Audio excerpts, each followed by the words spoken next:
Hi, everyone. Hey, it's Bill Free here. And we're using a backup plan for the camera because for some reason, the camera that's on the live streaming, the camera that's on the live streaming doesn't want to turn on so that you guys are getting the benefit of a camera on live stream. So we've decided to go live with the webcam right from the laptop. And also Bonnie is recording this with the camera so we get a close-up at the same time. So we're just kind of going, oh shit. What should we do? Yeah. Which reminds me, I have something to say about cussing here in this group. I just want to kind of put that out there for a minute for everyone in just a moment. But for right now, I just want to welcome all of you here for the Friday group. And we're punting. You know, it's like the third down and we're punting. And I'm very happy to be here with all of you this morning. I just got back from the Rupert Spira retreat where Lisa and I and David Tompkinson and Kimberly Cartwright spent 7 days with Rupert and 140 other beings from around the world. And we really had a very, very interesting experience and one that has really opened, I can tell it's really opened everyone's consciousness up to more clarity, more understanding of the simplicity of enlightenment, the simplicity of awakening. It's so simple, and it's right here, and we can't smell it. You know, it's right here, and we can't smell it. Until we can, until we do, until it's given to us in a way that we can say, oh, yeah, I got that. I got it. And I think that's what all the masters, all the teachers, all the presenters are trying to do is to bring this idea into a way of understanding it where you can not only get it for a moment, but where you can actually have it every moment. And hi. We're using our laptop for the video camera this morning. This is the first time this has happened where we couldn't get the laptop, the camera to actually take over on the video. We've been working on it for about 15 minutes. So you guys that are live streaming, I know you don't have the awesome picture that you usually do, but we just we're bringing it to you the best with the technology that we know works in this moment. And this is the way it is. I don't really know why this is happening, but every time we do the test, it's testing through the camera like it's supposed to. But when we go live or when we go enter the room, it's not giving us that camera. Forgiveness opportunity. It's a forgiveness opportunity. Yeah. Today, I'm going to talk about some of the things that happened on the retreat, and I'm going to use a diagram here on the board just to maybe bring a visual representation to that understanding. It's very simple stuff we're going to talk about or I'm going to talk about and share with you. And before we do that, I'm going to invite all of us to. And you guys that are live streaming, I'm going to invite you guys to also join with me in this experience of your true self, your divine nature, to experience this, where you can smell the self, you can be the self, you can know the self so viscerally that it's like, oh yeah, I'm right there. I'm that. I'm here. I am right here. And I don't know, it kind of gets to where you don't have, it's like God is and we do this. Well, that's the whole key to enlightenment. And Rupert, when we spent this week with Rupert, there was a dialogue with Rupert that occurred that was so crystal clear, and also funny at the same time, of what enlightenment is. And it's, the workbook lesson, I think it's 188, says, why wait for heaven? That enlightenment, there's no change at all in what we are, in the recognition of what we are, that it's just a recognition of what never changed, what is always present. And we're going to talk about that in a minute, and then we're also going to have an experience of that presence that we are. Before we do that, we'll just have a quick meet and greet, and then we'll come back and we'll do a meditation, and then I'll have a talk on this thing I'm talking about, which is pure presence. So you guys will be right back. Which camera I'm looking at? I'm looking over there. Okay. Thank you. Namaste.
We're going to ask Andy to do the Cafe Gratitude reading this morning.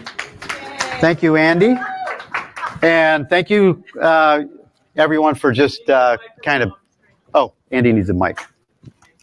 What's the date? There you go. My man.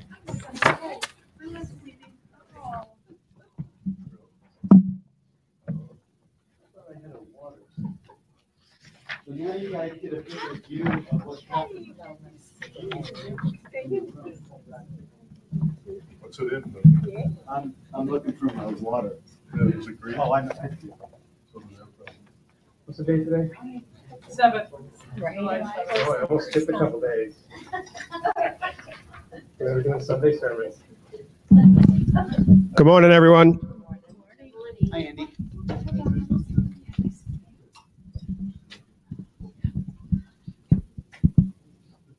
Today is July 7th,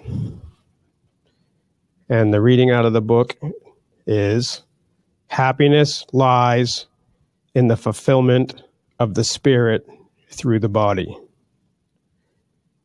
Who are you proud of?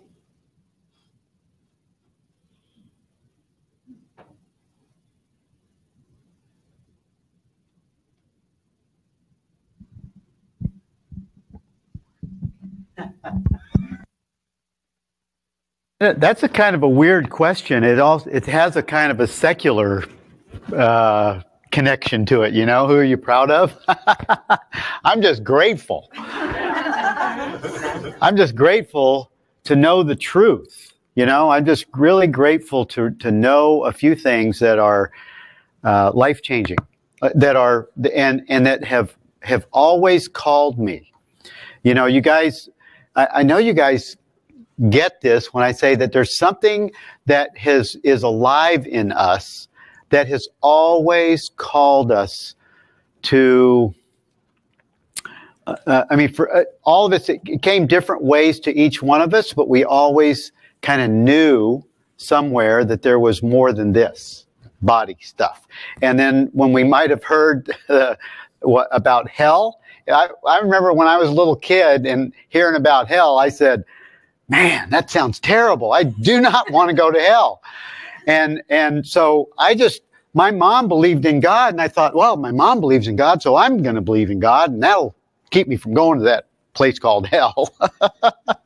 So I did that, you know, and then when I was a hippie in the 60s, 68, 69, 70, I became a hippie, and and then it was the same time that the Hare Krishna guys came on the scene, the Flower Children and the Moonies, and it was like, and the Jesus freaks, we called them. Did not want to be a Jesus freak either, because they were like radical weird. You know what I mean? And so I went to drugs instead, and that was, you know, that satisfied me for a while, until I realized that they owned me. And then, you know, I had a little family, and when I found out I was going to be a dad, I decided, well, you know, and I definitely got high. I couldn't wait for Friday to come so I could start getting high for the weekend. I was a weekend high, you know, kind of a druggie. And I mean, I don't know why I didn't just do it all the time, except that it worked for me to get high on the weekends. Monday morning, but the thing about having a kid I was 23 years old. The thing about having a kid was it made me want to make sure that I was doing the right thing for that kid. And that responsibility really was always calling me to sanity and not wanting to, you know, just wanting to do the right thing here. And I've told the story before where I was getting high when I was a single parent at 27 years old. So she was about 5, and I was getting high and getting drunk. And I remember getting on my knees when I came home one night after going out partying, and it must have been 3 o'clock in the morning or so, and my roommate was babysitting that night, and I just got on my knees and I said, God, if you're real, I need your help. I don't know what to do here. This is not working. So I had a surrender experience that did call me to Jesus shortly thereafter, and that became my safety. That became the place where I let go of all of those old attachments that somehow, I don't know how it happened, but that one decision to follow Jesus came in, and I quit drugs forever. And I only picked alcohol back up when I found the Course in Miracles. I picked alcohol back up about 20 years later. Really, isn't that funny? I just said, you know, I went into this total self-righteous Christian fundamentalist state, and I for somehow, when I got baptized in the Bahamas after I asked Jesus to come into my life, I got baptized in the sea. I came back up, and I was, you know, I'd read a little bit about the Bible, and I thought, well, where's the dove that's supposed to be landing on my shoulder? But I didn't need the dove, because the experience came in, and I remember the first thing I did was wad up my cigarettes and throw them in the trash can. And I was snorting cocaine the day before, so I was not like, I was really going from here to here. And I threw the cigarettes away. I never snorted cocaine again. I only picked up a joint maybe 2 months later because somebody handed it to me, and I took a couple hits and I went, nope, I'm not doing that again. I never picked up, never got near pot again. And you know, I'm not saying that you guys that smoke pot, that you're bad people, but for me, I was a prisoner to those things since 13 years old, and this was my release. And so when I asked Jesus to come in to my life, even though it was a Christian fundamentalist idea that he's my savior and it's because of him that I go to heaven, all that other stuff that goes with it is dogma. But that the fact that I surrendered and I called in a new way of being, that it was answered. And it was answered by the self that I am that was waiting to be invited in. And it took the mind of surrender to do it. And from that point on, it's like I said, I didn't pick up alcohol again for 20 years till I found the Course. And the reason that I picked up alcohol, it was funny, I'm going, you know, I'm looking at all the Christian ideas that I had around not doing drugs, not smoking, not drinking alcohol, and I'm thinking I just did that out of fear and guilt, and I'm not going to be guilty for drinking. So I started drinking wine, a little bit of wine, and then I didn't go back to smoking. I didn't go back to drugs, but I started liking that little high from the wine. And I would stop by the bar on my way back to my RV. I lived in Crystal Beach, Texas, across the canal, across the channel from Galveston, Texas.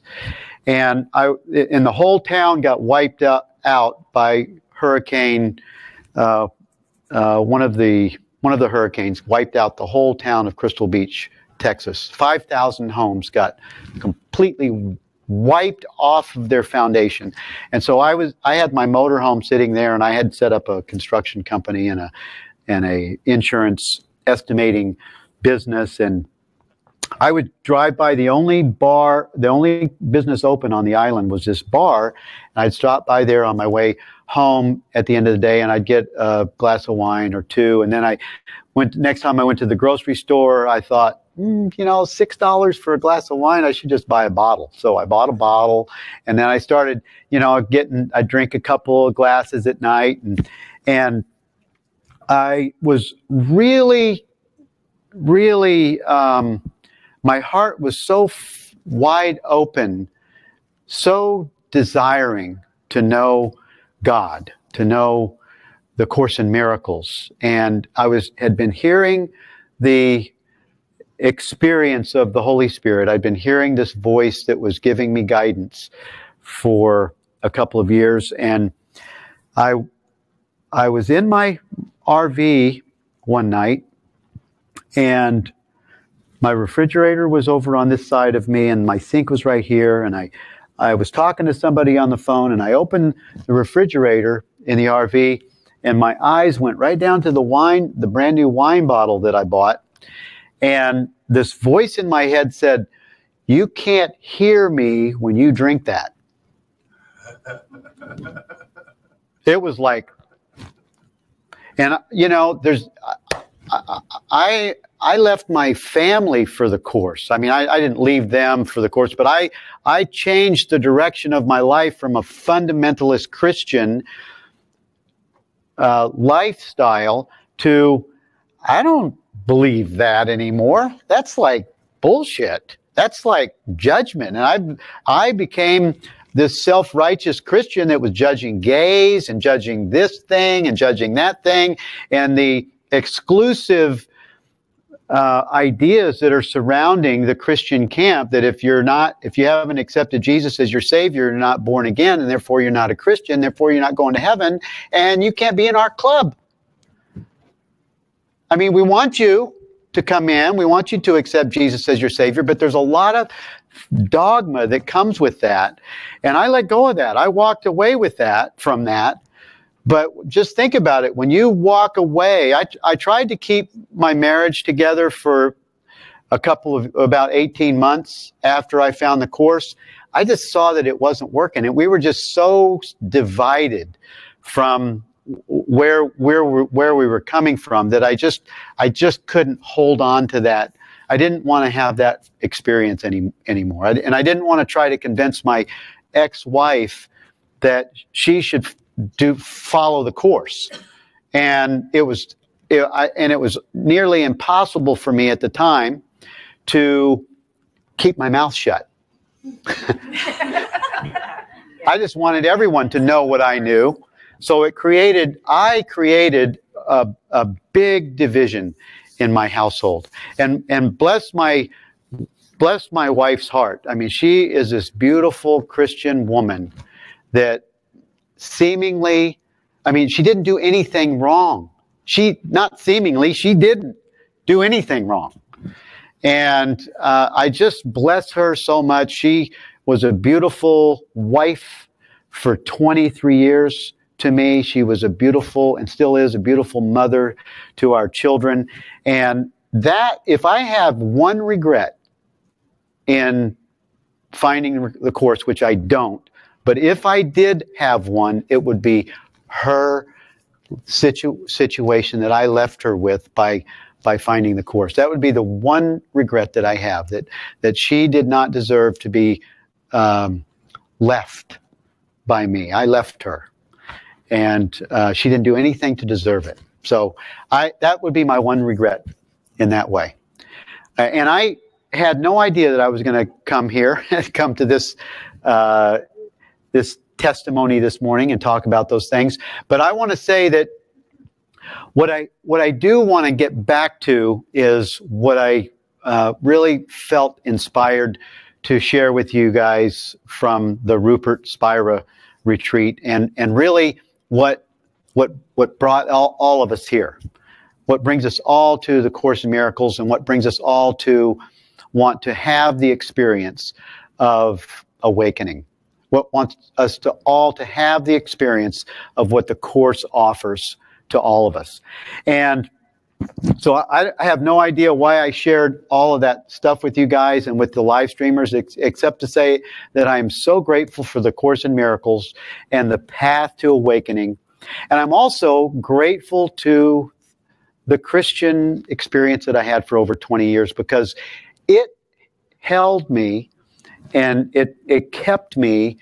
It pulled me out of the drugs and the alcohol that many of my old friends they're not living anymore, because they stayed on that path.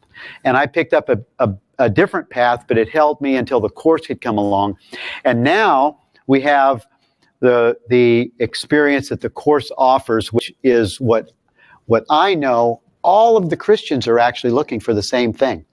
They're still, they feel that Jesus is the answer, and he is, really. He is the answer.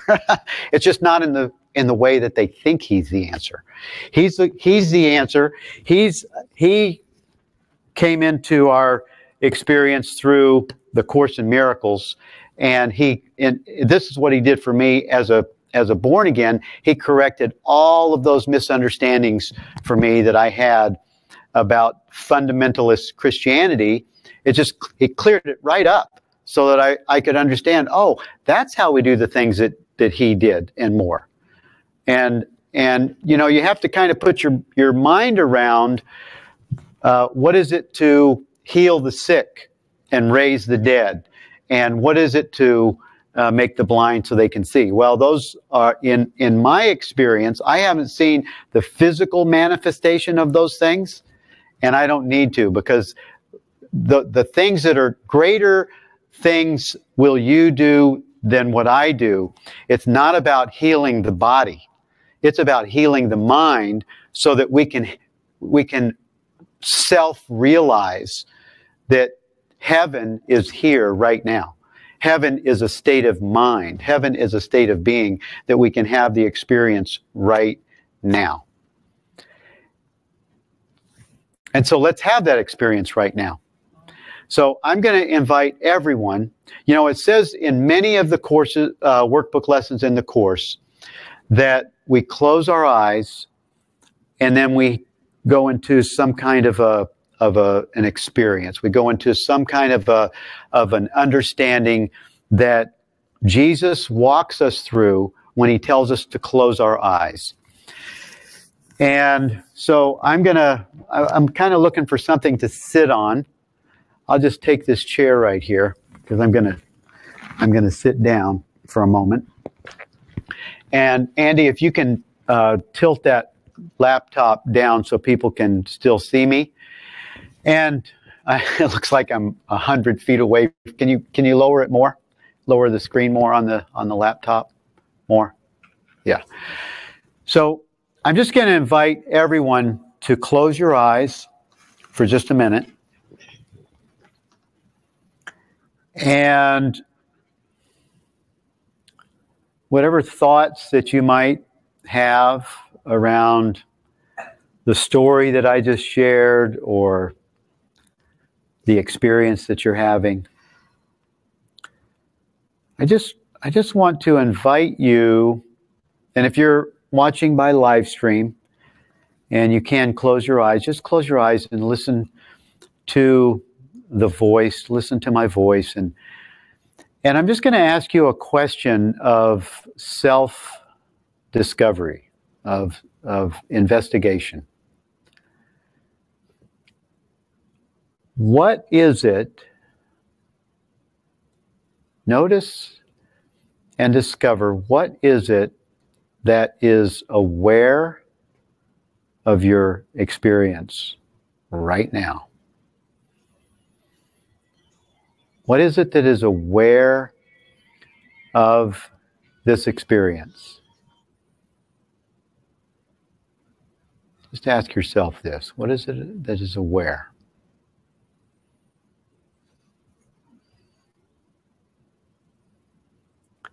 And when you ask that question, you come in to the experience of awareness. What is it that's aware? Well, I am aware. I am.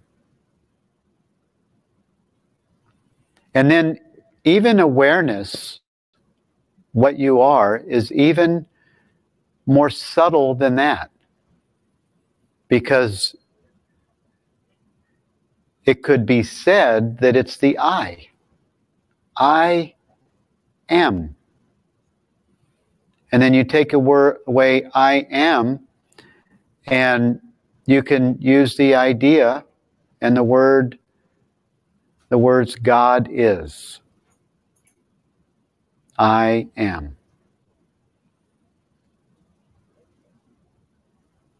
And so if you just sit in this contemplation right now, just sit in this experience where you are discovering what is aware. There's something that's aware, that has a presence, that notices the body sensation, sitting on a chair.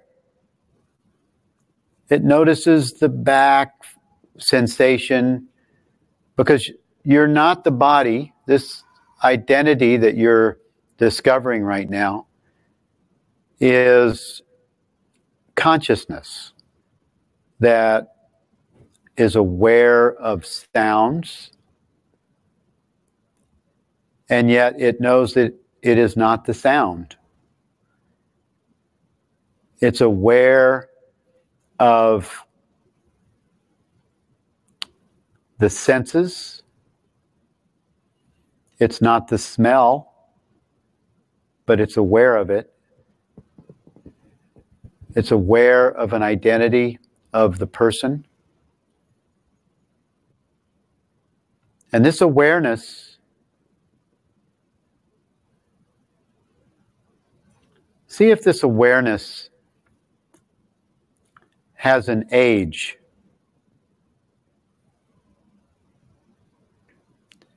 Does this awareness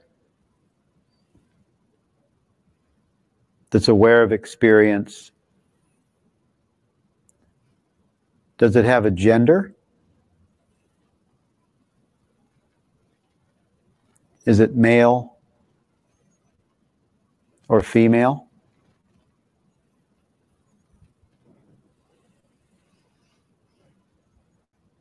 This awareness doesn't even have memories, but it has access to memories, because awareness is also aware of a mind.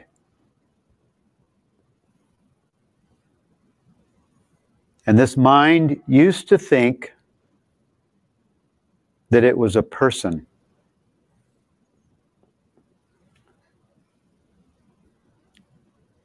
And it was identifying as a person.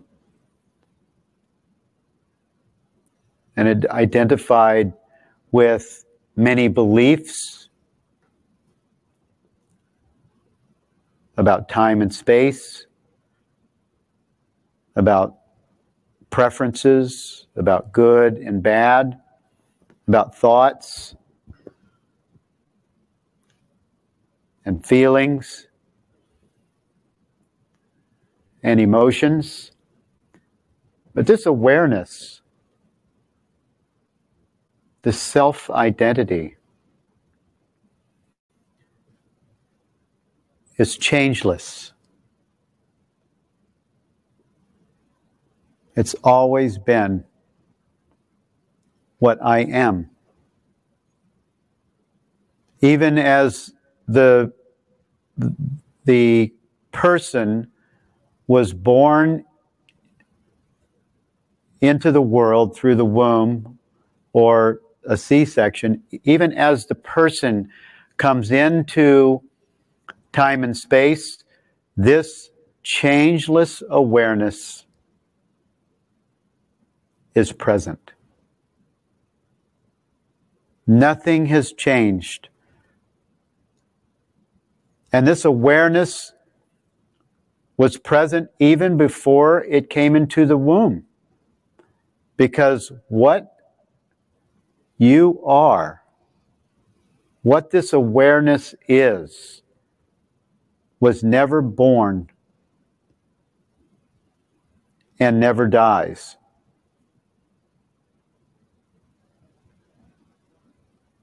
Because this changeless awareness is God's creation as you, as me. We are imbued with the same presence of what God is. And this changeless presence is available right now. In fact, this presence, this pure presence, is what is aware of the very experience that we're noticing.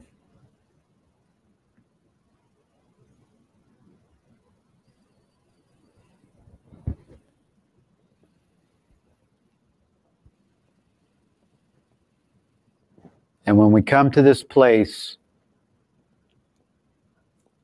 of presence,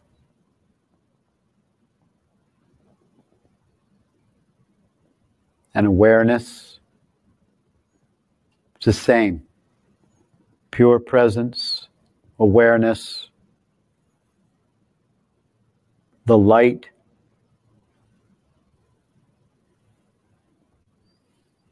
We have entered and we are recognizing right now, in this moment, the experience of light. the recognition of what we are always.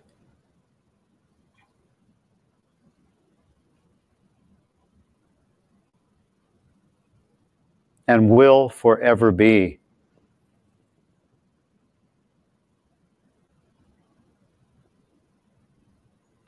Because this presence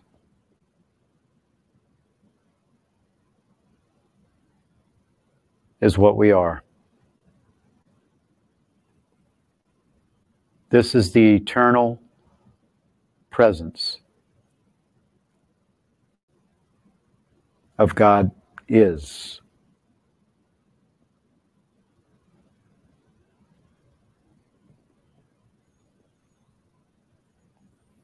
So just rest right here.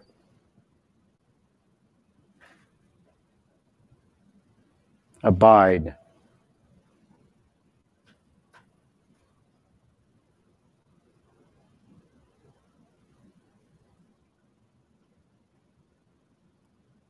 Just be.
When we're in this resting place of abiding,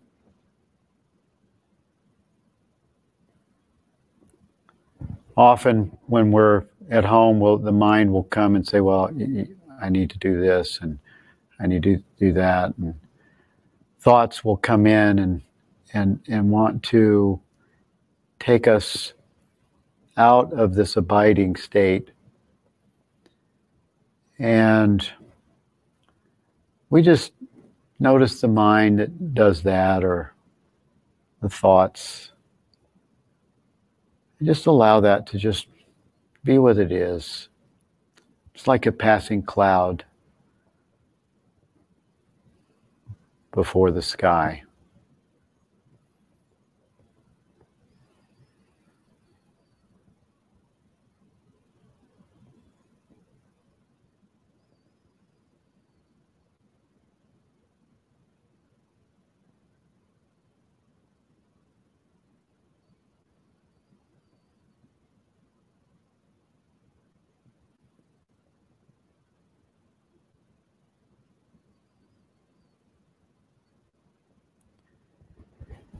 And we can come to this abiding place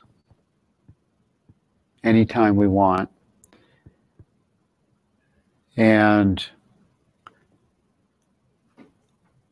if we hang out here, make it something that we do throughout the day. Just wake up in the morning and come to this abiding place, this resting place of awareness, of pure presence.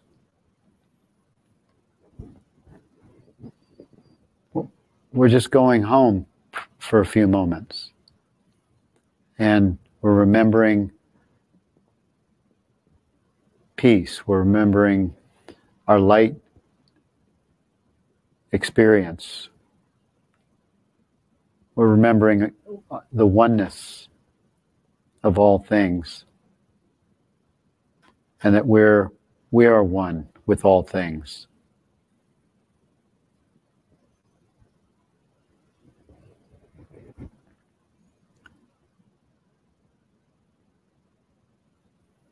So make it a kind of a new habit of getting quiet now and then.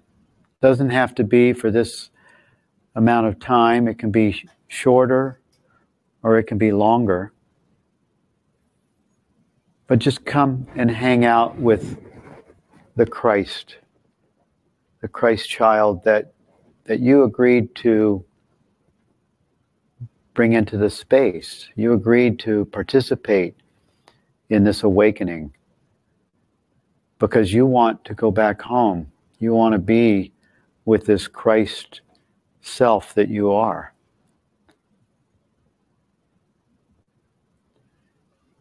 You want to reside in the memory of love.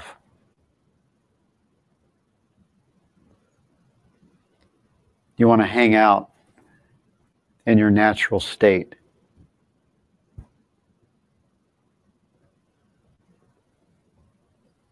And your natural state wants to make life more comfortable, easier for you. Living in divine consciousness. Right here, in a body on earth, as it is in heaven.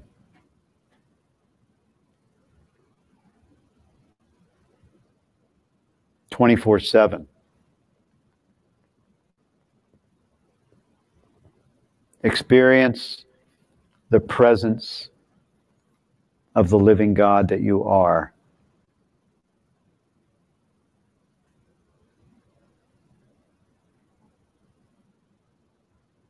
You are a being of light.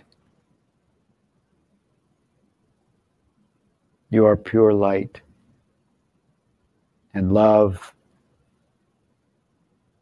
and joy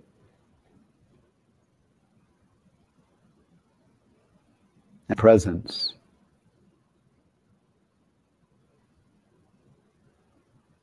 And you know this.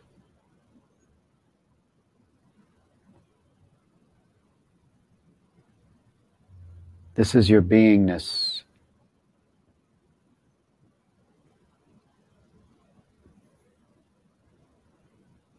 This is enlightenment. This is awakening.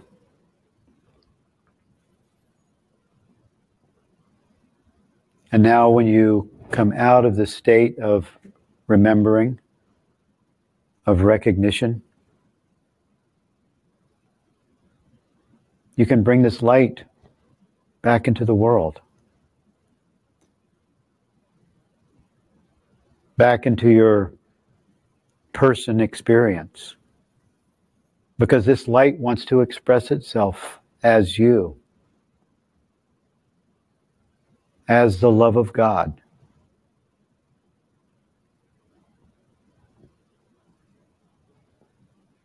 This light wants to guide you in your day-to-day circumstances. It wants to hold your hand. It wants to give you peace in the presence of chaos.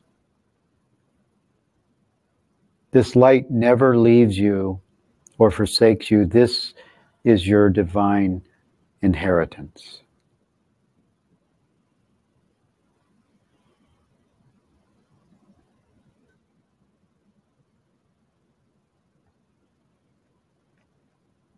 Coming from this place of knowing, you can now allow all decisions that you have throughout the day, let all of your decisions, all of the decisions that the person makes, Let all of these decisions pass in front of awareness. Just let it pass through the presence of awareness. Let judgment pass in front of awareness and be seen by the truth, so that the mind that had a false idea that it was separate, it can dissolve back into the presence of awareness. Let all your fearful thoughts be healed in the presence of awareness, of your natural state of being.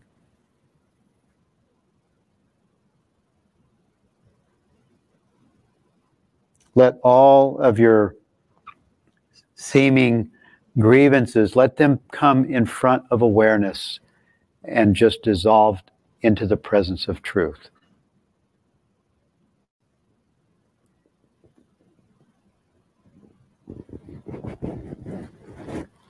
You have this available to you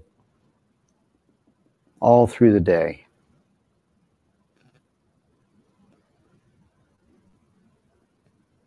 Your sleeping hours and your awakened hours. You are this presence. You are this awareness.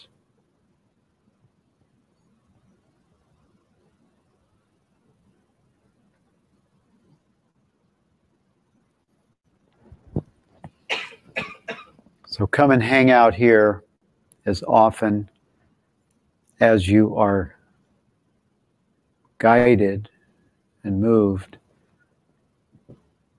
to be here.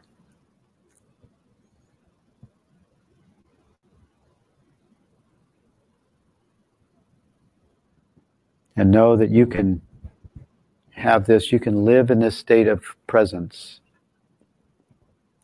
24/7.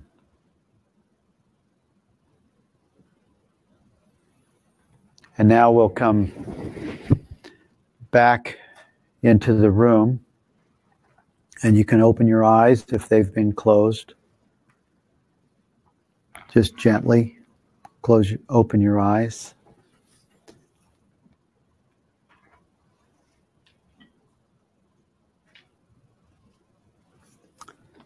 And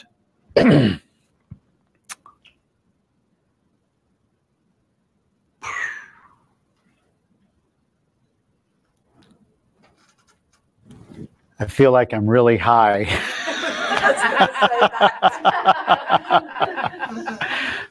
Better than drugs. So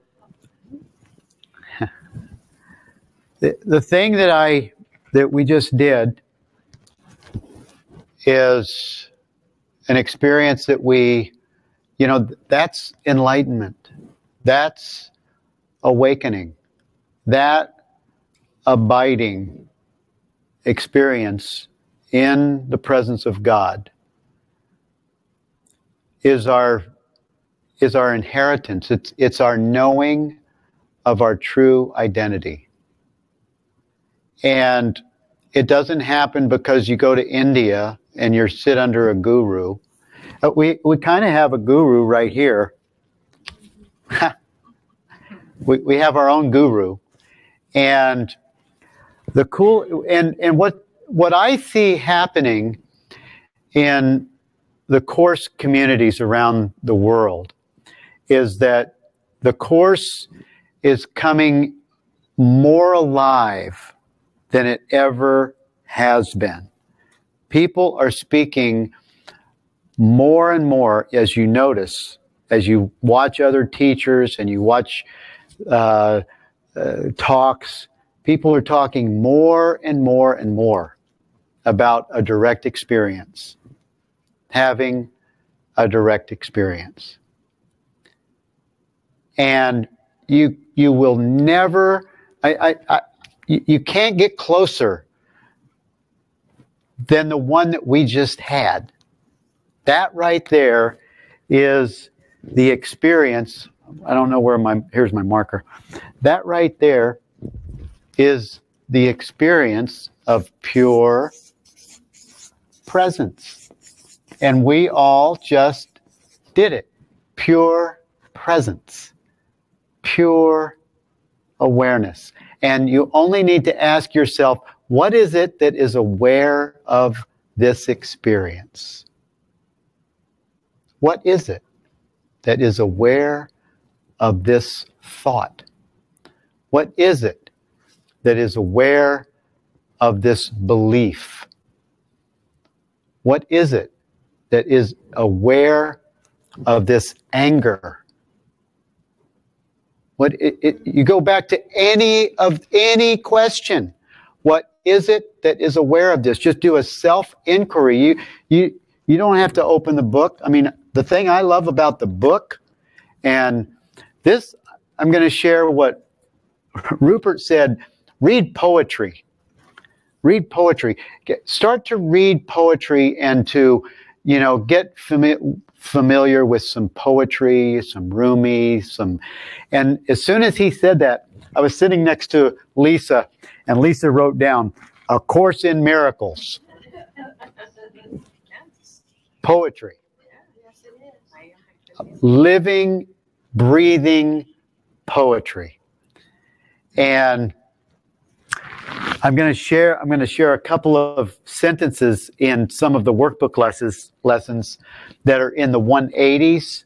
I mean, I love today's workbook lesson, 188. The peace of God is shining in me now. We just had that. The peace of God is shining in me now. Right? We just did that.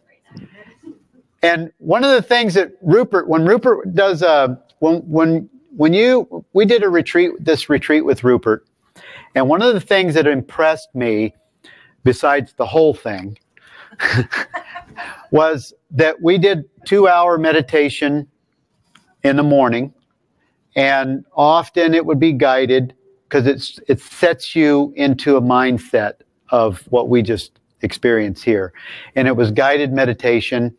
And then it was quiet. It was abiding. And one of the things that Rupert said to a questioner that was talking about, why do I, why can't I have that?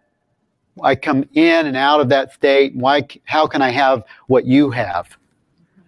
And be enlightened like you? And the first thing he said was,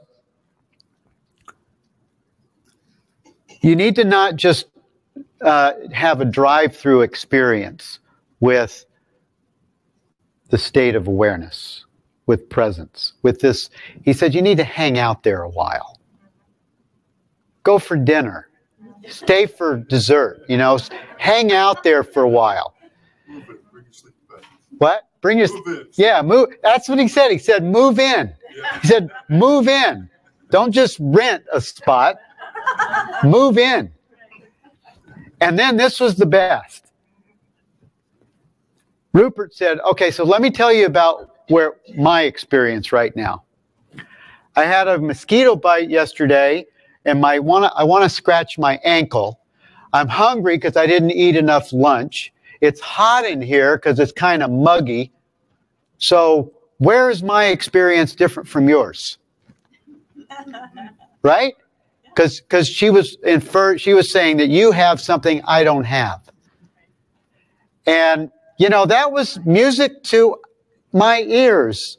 That was music to our ears, because he doesn't have, he's probably, in my opinion, and it's just my opinion, I think he's the most profound non-dual teacher in the world right now. Most eloquent, most knowledgeable. He's got the India experience, he's got Sufi experience, he's got the Ramana Maharshi, he's got the Maharaj, he has his own teachers, he has all these different non-dual teachings, and Rumi, and he can quote. He's just very, but he's also very normal. You know, he's just also very normal. He laughs, he cries, he has a wife that's amazing, and she's kind of like a little bit like Lisa. She's just like, you know, very excited and very present. But he's just like you and me. And when I look at Mooji, Mooji's not different than that. Mooji has a persona and a guru, you know, kind of a following, and I love that environment of Portugal, of the ashram and all that for a time. I have to come back from it. I can't live under that regime and that experience. But Mooji, when you watch him, I was watching him this week, and he, you know, he's very present, very articulate. He's very awakened. He's able to speak it, but so are all of you. He doesn't have anything that any of us don't have. And one of the things, you know, the non-dual teaching, this is what I had picked up from, one of the things I picked up from this past week is, what's the difference between A Course in Miracles and what's called the non-dual path? The Course in Miracles is also known as a non-dual teaching, but they call what Rupert teaches the direct path. This is the direct path, and this, in my opinion, is the indirect path. It's the indirect path, not because it's less than. It's just a different. It's a different way to teach to get to the same place. And the differences between the direct path and the indirect path that I can see, in the direct path for awakening, or for what Mooji teaches, he teaches based on inquiry. Well, who is the I that's having this situation? He sort of does a self-inquiry investigation, which I think it's a little bit slow. There's a lot of, in fact, if you look at Mooji's teachings now, they've changed. They've changed in the last 6 months from what they've always been. He's doing self-inquiry completely different. He's bringing people more into the experience first, and helping them to recognize, instead of doing self-inquiry, looking for what's doing that, he's bringing you into awareness, which is what the direct path is. The direct path is that you have the experience of awareness. Now, what is it that is aware of this experience? That's a direct path to your self-identity. You don't go around, you didn't get there when we just closed our eyes. You didn't get there by took 5 minutes to get there. The first question got you there. What is it that's aware of this experience? Bam, you're there. That's the direct path. And the indirect path is removing the obstacles to the awareness of love's presence. So the Course brings you through a series of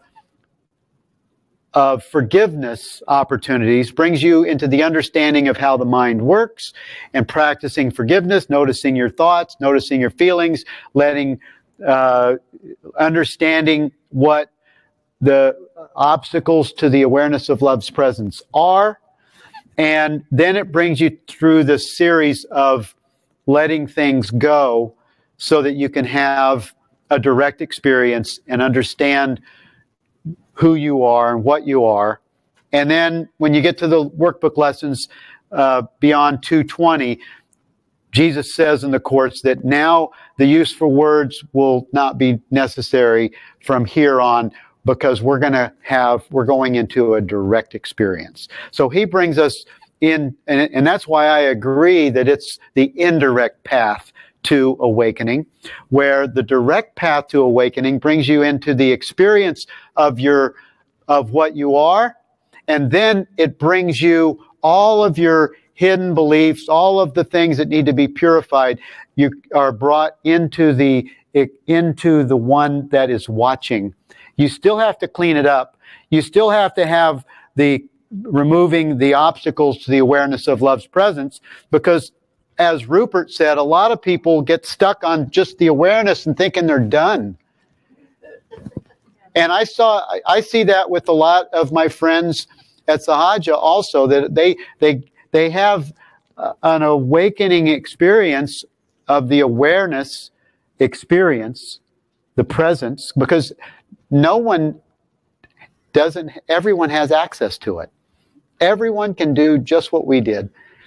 You can sit, and in fact, this is my theory, it's not something that I read, but when we pull forward a memory from something, some big thing that happened to us that causes us to cry or laugh or say, or just have a sort of a revelatory experience, that experience that we bring forth is brought to us by awareness.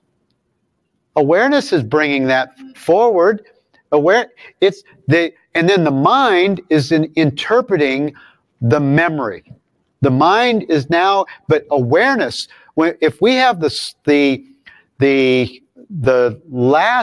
first memory we have as a child, where we can remember some kind of a visual scene, before that has any interpretation on it, before that has a label, a description, whatever, awareness brings it forward, and then we put our spin on it. So awareness is available, and that's the thing that says when we're sitting in an experience, first awareness might bring a memory, and then the mind will interpret what it means. And we always have that experience of awareness. It's always running in the background. It's been running in the background our whole life. It's never not running the show or running in the background. It's the mind that we thought we were that runs the show until it no longer does. And for me, if we're awareness, this is how cool it is. When you know this is what you are, that you are pure presence, on demand, you have it on demand, get your clicker out, click, on demand, I'm on awareness. Just, you shift into, what you do, you shift from the person. And this is why you have to practice it. This is why Workbook Lesson 124, paragraph, is that me? I should have this off. Sorry. Now I do. God calling. Yes. Awareness calling. So what happens is that the reason that Workbook Lesson 124, paragraph 8, I'm gonna find it real quick and read it to you, because this is so cool that Jesus, he gives us, when you look at how many times the word awareness is in the Course, it's like nearly 300 times awareness. And 124.8 says,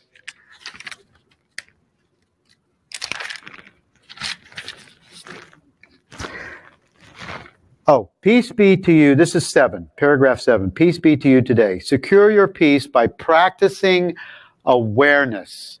You are one with your Creator, as He is with you. So when we practice the experience of abiding, when we practice getting quiet, and this is what I mean by practicing awareness. Just practice being quiet. Practice watching the thoughts. Practice watching your emotions, your sensations. And I suggest that when you think that you have a pain, something that hurts, begin to take that label off of it and relabel it with sensation.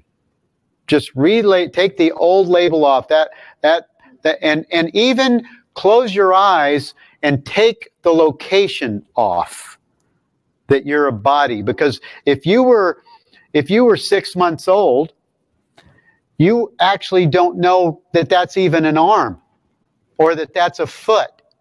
So just take yourself back to the experience of awareness and call the pain a sensation.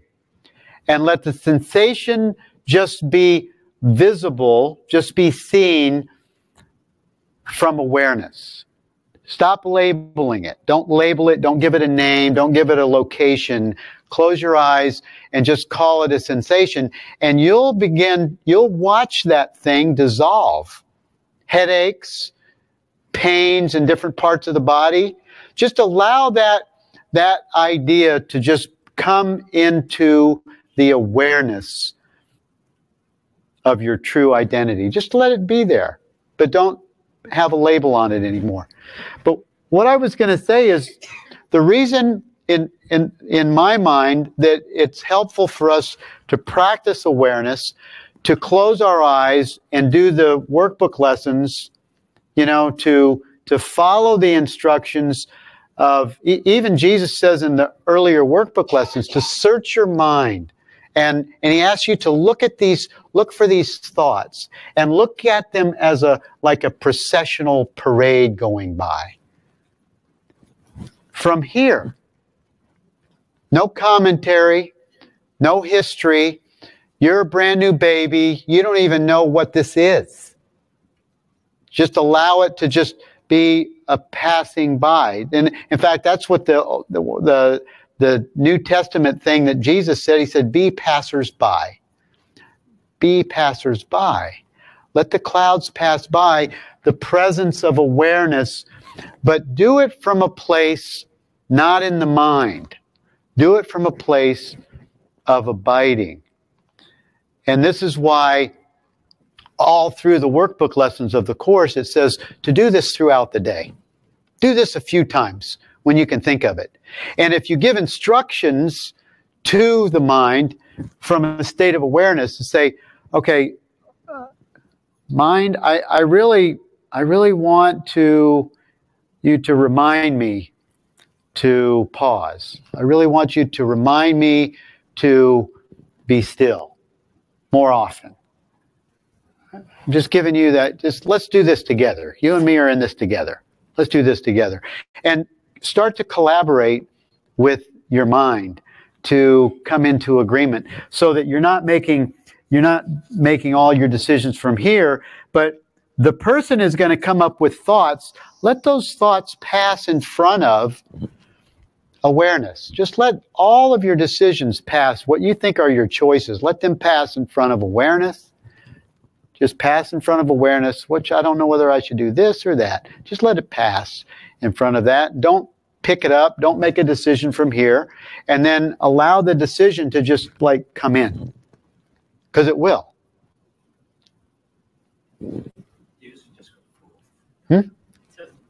Yeah. Yes. Not even a decision. Yes. Shirley?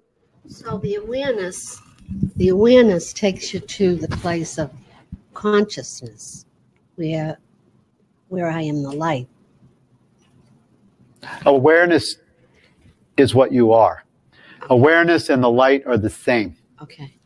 So awareness, when you ask the question, what is it that is aware of this? The mind isn't involved in this anymore. The only thing that's going to answer that question is what you are. Your true state of being is the only thing that can answer that question. What is it that is aware of this experience? Find another place that could answer that. What else could answer that? What is it that is aware of this thought? Self. What? Self. Me. Who's me? The self. What? The self. Let me find the other. Do you know where the other mic is? So it's what is it that's aware of this? The self. Yes. Yeah. Yes. And Monica, what'd you say? Me. Me. But when you say me, are you talking about me or me? I don't have two selves. Right. So is it me? I mean, so now we're going to start using, when I hear the word me, it's really I, right? It's not a little me. It's not a little self. It's not the mind. When you say me, it's not the mind, right? It's not the person. You don't know? No, I mean, I know who I am. So it's just me. Okay. So I'm just trying to get to the place of investigation so that it's not being answered. So is the answer coming from the mind, or is the answer coming from your I am? What is it that is aware of me when you say me? What is it that's aware of me, of the one that says me? Well, I don't think there's two. Like, I can't imagine there's two of me. Right. So, but what is it that's aware of that?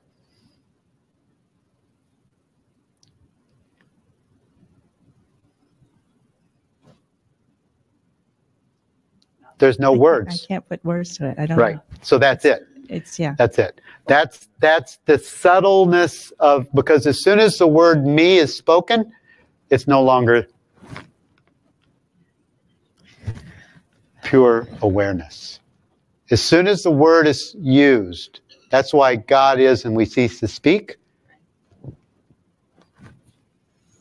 That's why it can't be answered. That's why it just needs to be, it needs to be understood.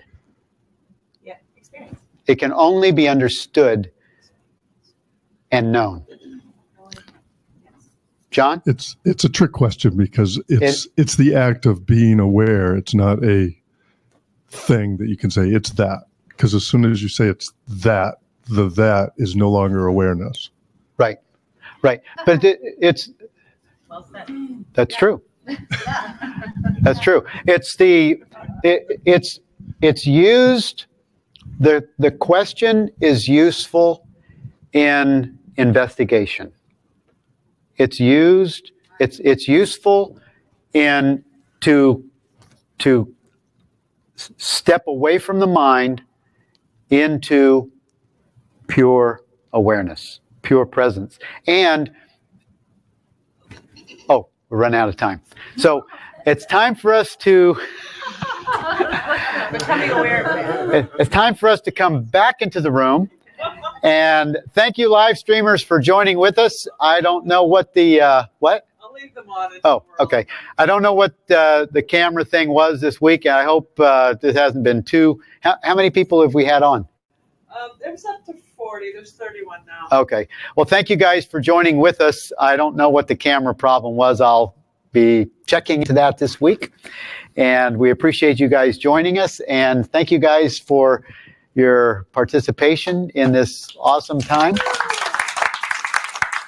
And if we can stand and join hands, we'll pray. I didn't even get into the course content that I wanted to read. Don't worry. It's all good. That happened. Everything's perfect. Get in there, babe.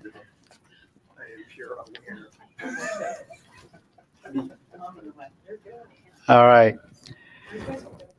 Well, I just want to thank everyone for being present for this experience today, and thank you, God, for our understanding and our knowing, our full embodiment of the Christ that we are. The awareness that we are what God is, that we are on earth as we are in heaven, awakened beings into the light. As the light brings forth this presence in all areas of our life. Thank you, God. Amen. And we'll give for the tithes and offerings, divine love, as me, blesses and multiplies all that I am, all that I have, all that I give, and all that I receive. Thank you guys for joining with us today. I love you all. And I forgot to give the announcements. We have the True Prosperity course starts on I think the last day to sign up for free is July 9th, and then it goes to $79. So if you guys want to be in the True Prosperity class, go, that's online at theteachersofgod.org. And then we also, Lisa and I will be on the Cape at the Unity of Cape Cod this Sunday. She'll be doing the service, and I'll be doing the meditation. And then I'll be doing a webcast, a webinar with David Hoffmeister and Amy Torres on Tuesday at 3 p.m. Eastern, 12 Pacific. And that's going to be a great time of dialogue with Amy and David Hoffmeister. And anyone here or anyone online that wants to join, that's going to be, you can also, where do you sign up for that? You go to billfree.com, and I'll put it up on my website this weekend. Thank you for coming. Thank you. Love you all. Thank you. Excuse me. Oh, let me turn this off.